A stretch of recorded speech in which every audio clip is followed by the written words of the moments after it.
Hello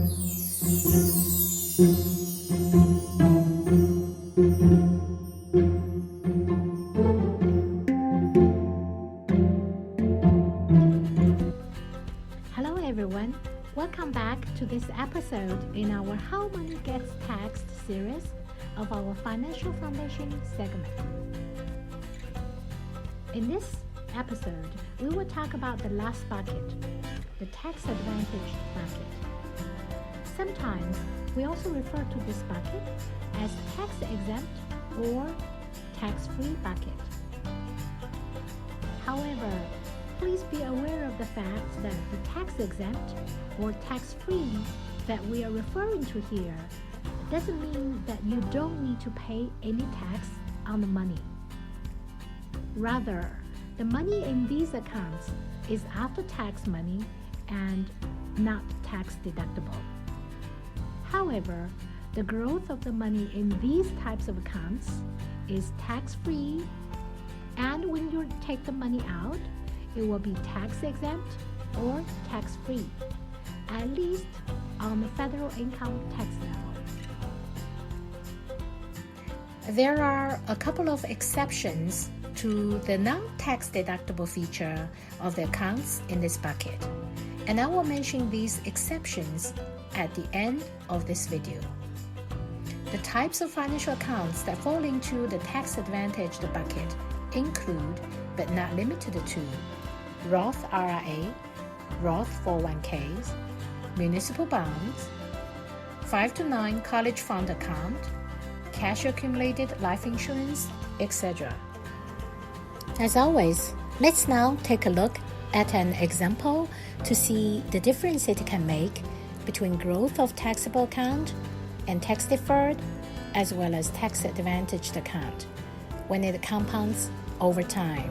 First, we assume that you have a lump sum of $10,000 and it will be earning 8% annual compound interest growth over the next 40 years with a marginal tax bracket of 24%. If the money is put in a fully taxable account, after 40 years, it will grow to a bit more than $106,000 after tax. If the money is put in a tax-deferred account, it will grow to an exact amount of $217,245, and the after-tax net in-pocket amount will be approximately $167,000.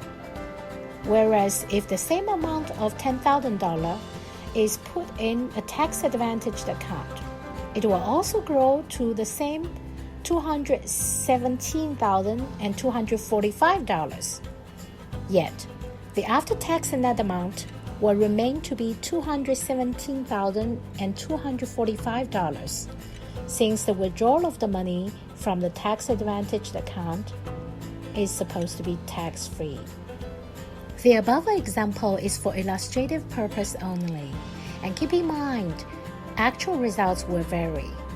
Real-life scenarios would need to take into considerations of many other factors, such as the changing tax brackets, investment fees, as well as changing tax treatment of investment earnings, etc.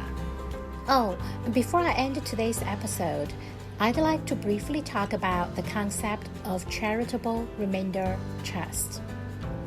The money that you put in the charitable remainder trust can be partially tax deductible, and at the same time, it's also a tax-advantaged account. The trust is irrevocable and can provide income stream for yourself or named beneficiaries for a specific period of time, and then the rest to be donated to designated charities.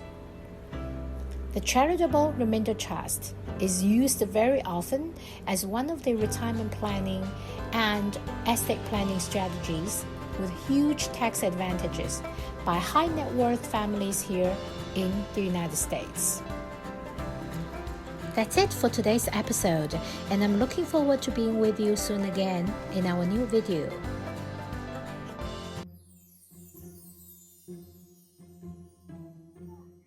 We are Chains Explained, your one-stop shop for blockchain and financial education.